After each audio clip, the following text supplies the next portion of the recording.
Welcome about Time Channel. Today we're going to play another Creepypasta fan game found.io called Whispers of the Woods with Ticci Toby. Let's begin. So this is my life now. A new apartment, a new town, and there are chance to start over. My job barely pays enough to survive. Being a private investigator is supposed to make good money. But that's only if people actually trust you. Apparently nobody does. I hate this apartment already. It's like in the woods. The only thing I could see from my window is that creepy forest.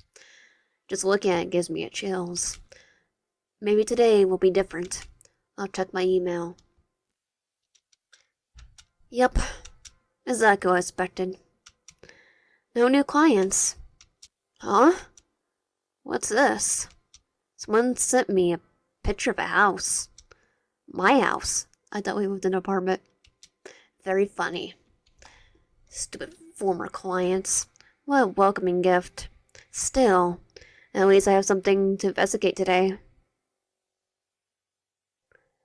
Whoever came here wasn't very careful. They actually left footprints. They lead straight into the woods. Should I really follow them? It's probably just some childish prank. Well, exploring a little won't hurt. I'll bring my taser. I think I don't think a taser will work, just in case. This place is even creepier up close. I shouldn't stay too long. A branch snaps somewhere behind you. Who's there? Oh, it's Ticci Toby. A figure suddenly rushes out from between the trees. What the? Without thinking, he turned around and run. He's getting on me. No, he's too fast. I think he's gonna catch on to me because I'm gonna have an asthma attack, even if I'm faster. A powerful grip catches your leg. You crash face first into the ground. Ah! Before you can get up, the stranger pins you down. His breathing is heavy. Behind the orange goggles, you can feel his eyes studying you. Why are you here? I just wanted to start over. I couldn't stand living in my old city anymore. Nobody ever took me seriously. I thought moving here would give me another chance. The stranger goes silent. For the first time, his grip loosens. He almost looks like he understands. Now's my chance. You can reach for your taser. Before you can activate it, it catches your wrist effortlessly. What do you think you're doing? Try to tase you. I'm sorry, I'm really scared. I think I got lost. The forest isn't in place for the weak. I'm not weak. I'm a trained private investigator. You suddenly tried to punch him. Yeah, I'm weak. Keep telling yourself that. He easily catches your fist. Instead of attacking, he lets you go. Come with me. I see potential in you. I'm Toby. Instead of tying you up and training you like a prisoner, Toby simply gestures for you to follow him. After several minutes of walking through the hidden trails, you arrive on a secluded area deep inside the forest. It looks like a safe house built from abandoned hunting cabins and salvaged material. So this is where he lives. I wanted to test you. Lately, we've been dealing with too many visitors. I think I am a visitor. Police. Hunters. I'm a private investigator. I think that goes along the lines of police. We work with police. A private investigator might be working for the police. Or I'm just thinking of Sherlock Holmes. Snipers. Someone's leaking information about us. We need someone capable of finding out who's responsible. So you can hire me? Well, it's not like I have much of a choice, do I? No, you don't. Then I'll do it. An investigation is still an investigation, even if the client happens to be a serial killer. Over the next few days, you and Toby spend hours searching the forest together. The more time passes, the more you notice the sides of him that most people never see. His involuntary tics, his moments of confusion, the way he sometimes stops walking because he can't remember what he was about to say. I think that's adorable. Sometimes I actually do. Little by little, because I'm thinking of other things too. It begins stressing you. You're not bad. Why do you keep saying no one wanted to hire you? Because it's true. Back in my own town, almost everyone was either a kid or an elderly person. Most people didn't need a private investigator. I could picture a kid hiring one to find out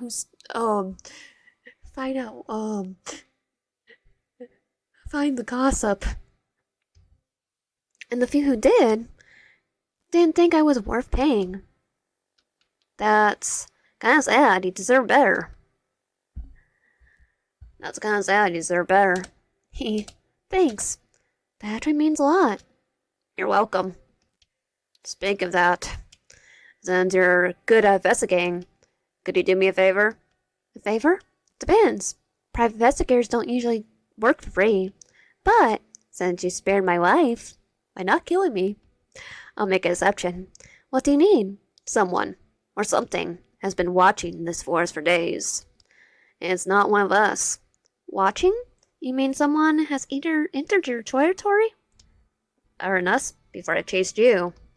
I found this near your house. Toby reaches into his jacket and carefully unwraps a small object. He places it in your hand. It's just a key. A rusty key? Wait. The symbol. It's old. It's the old paper mill north of the forest. I remember reading about it. Someone has been following you long before you moved here. That's email. Yeah, as a private investigator, we should have thought it was odd that someone took a picture of our house. It was a prank. It was bait. So they weren't trying to lure me. Well, they're trying to lure you into probably being dead. They wanted to lure you. And they wanted to lure you. They knew I eventually lead them to you. I don't care what they want. I just want you to figure out before it's too late. You're not going alone. No one touches what belongs in my forest. What, and I belong in your forest? Your forest? That's quite a claim. Fine. I accept your protection. Here's a plan. You stay outside. Keep watch from the trees. I'll search inside the paper mill. If there's paperwork, records, or clues, I most likely notice them. Perfect. But if anything happens, whistle. Don't get yourself killed. I still need you alive. Don't worry. You should be more concerned about whoever's waiting inside. The two of you head deeper into the forest. As daylight slowly fades, rusted metal beams begin peering between the trees. The abandoned paper mill finally comes into view. It's like, so this is the abandoned paper mill. Definitely smaller than I thought. It looks like no one has set foot here in decades. Or at least that's what wants people to believe. These footsteps are fresh. Someone has been here recently. I'll take the high ground. The front door is already open. You search inside. I'll keep watch from outside. Remember, if anything happens, whistle. Should I tell Toby I don't know how to whistle? Got it. I'll scream. The old building creaks with every step. Rustling machinery fills the room. Dust covers every surface. Yet, something feels wrong. Too clean. Someone has been using this place. Let's see. Axe. Those papers might tell me something.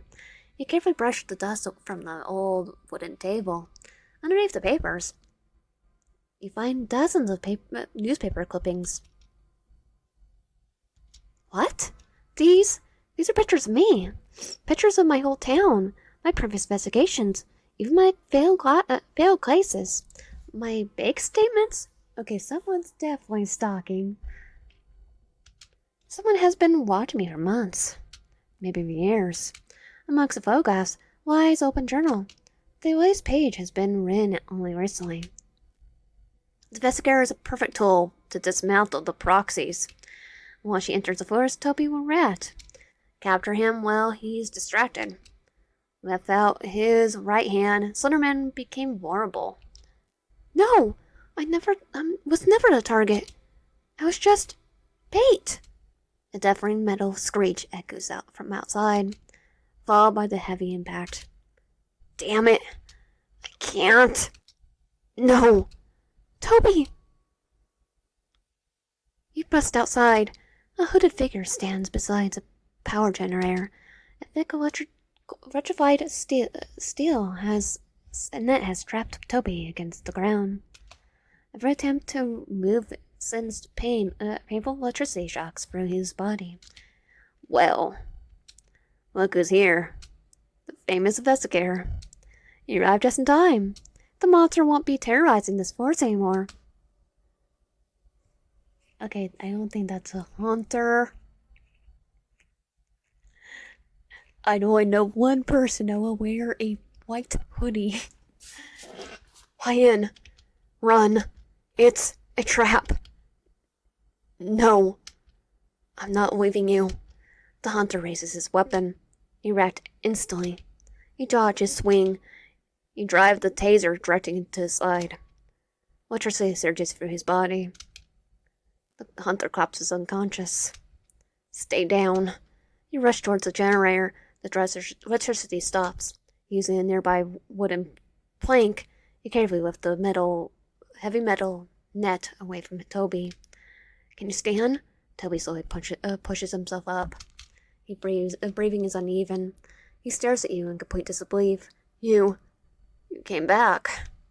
You actually saved me. Nobody has ever done that before. I told you. We're in this together. Help me tie him up before he wakes up. The two of you secure the unconscious Dagger with heavy chains left inside the abandoned mill. A few minutes later, the stranger slowly opens his eyes. Oh, yep, that's definitely Jack. Wait, you're kidding. Jeff? Surprise. Didn't expect to see you tied up, huh? You planned all this? Relax. It was supposed to be a joke. Didn't think it would go this far. You took my bait, made me a bait, stalked me for months with fake statements for a prank. Didn't think it would go this far. It already went too far when you took the bank statements. Toby, let's leave him here to think about his joke. We have better things to do. And then we tase him again. Toby, let's leave him here to think about his joke. We got better things to do. Sounds good. Hey, you can't seriously leave me here. Watch us. You regret this. Jeff angry shouting slowly disappears behind you. The walk back through the forest feels different. The fear that gripped you earlier is gone. Instead, you walk beside Toby, somehow making the woods feel less frightening. Here we are. Welcome to my place. Toby steps inside cautiously. He quietly looks around the small apartment. A house. His eyes stop on the maps, notes, investigation files scattered around the table. You aren't lying. You were a detective. Told you. Now sit down before we get ourselves into another mess. I need to disinfect those burns. Toby hesitates. Eventually sits on the edge of your bed. You grab your first aid kit. This might sting a little. Don't worry. I don't really feel pain. I guess that's one advantage. You gently clean the wound left by the electrified net. Neither of you say anything. For once, the silence doesn't feel awkward. Jeff? Jeff, the others. They probably think I'm became weak. But you're different. You aren't afraid of me. You saved me. Back in my old town, people treated me like I was useless. You were the first person who actually believed in what I can do.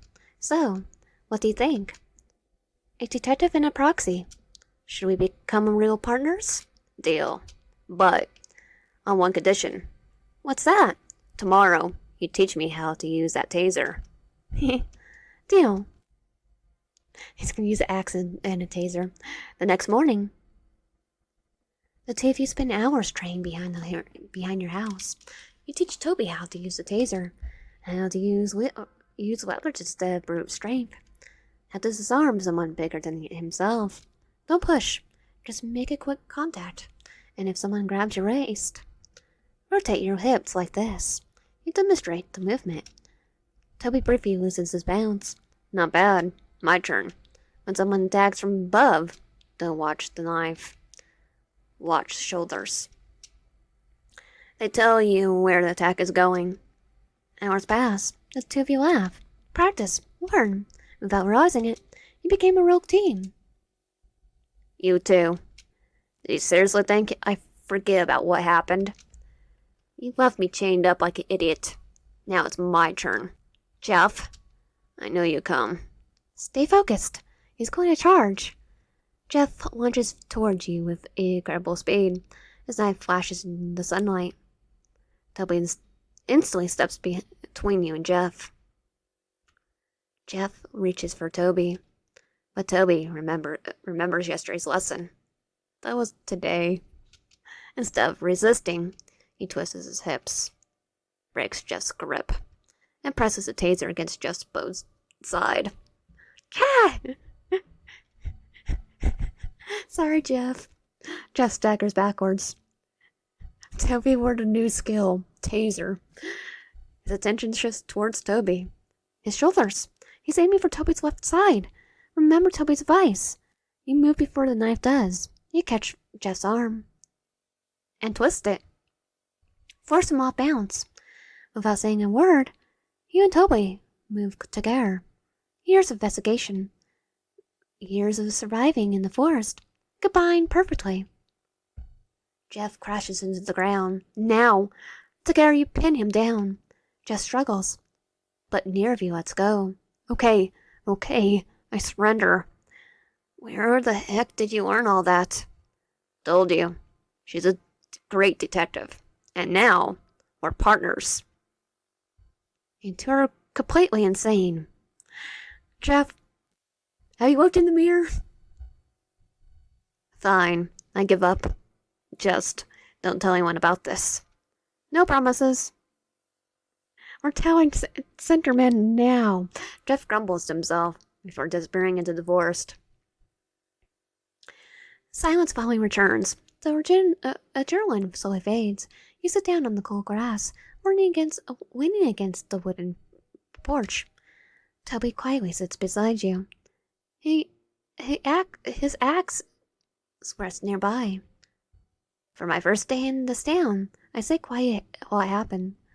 Pretty sure this is our first day? Said yesterday. Been here for a while. This is pretty normal. When Jeff is evolved. Still, you handle yourself well. You both look up, far away from the city. The night sky stretches endlessly above the forest. Thousands of stars shine between the branches. Wow, you can never see stars like this back in the city. Maybe moving here wasn't such a bad idea after all. Toby quietly watches the sky, with hearts in his eyes. For the first time, his tics become the calm. I almost forgotten how beautiful the stars are. Then I remind you. Every time you forget, Toby slowly turns towards you. The suspicion that filled his eyes when you first met has completely disappeared. Now, there's only gratitude. Promise. You gently intertwine your fingers between his. Near every saying our word, you simply sit down beneath the stars, listening to the quiet sound of the sleeping forest. First case has come to end, but your story has only just begun. End of chapter 1. Okay, let's see what happens if I say get off me. Okay, not in the script, so we go roll back. And guess load, and I'll check this one then. Now that I know it was you, Jeff, I would like compensation for wasting my time. Now that I know it was you, Jeff, and say you owe me for constipation, contemplation, or compensation for wasting my time. Seriously? I came all the way out here, got dragged into your stunt, nearly died. That sounds expensive. Oh, you're crazy. Most people would be begging for mercy. Instead, you're trying to charge me. Business is business. Okay, like us. Fine. I expect that. Next time we meet, I won't be your enemy. You won't be my enemy? Come on, Toby. Let's go.